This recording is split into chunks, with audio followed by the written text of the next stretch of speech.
Достар, баршаңызға сәлем. Бүгін сіздермен бетті ағартатын маска жасаймыз. Ең бірінші бізге аспирин қажет, 2 таблетка. Жақсылап ұнтақтап алғаннан кейін 1 қасық сметана болмаса айран қосасыз. Жақсылап араластырасыз. Бұл масканы аптасына 3 рет жасауға болады.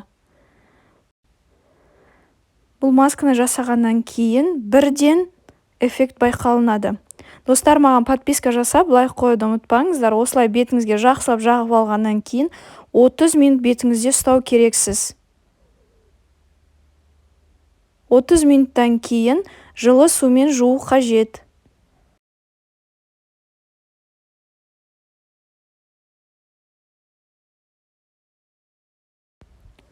Жылы сумен жуып алғаннан кейін міндетті түрде өзіңіздің күнделікті қолданатын креміңізбен бір жағып шығыңыз.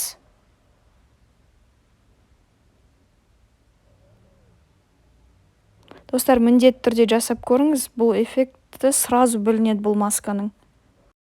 Менің каналыма тіркеліп қоюды ұмытпаңыздар. Болашақта жақсы лайфхактарды көрсететін боламын.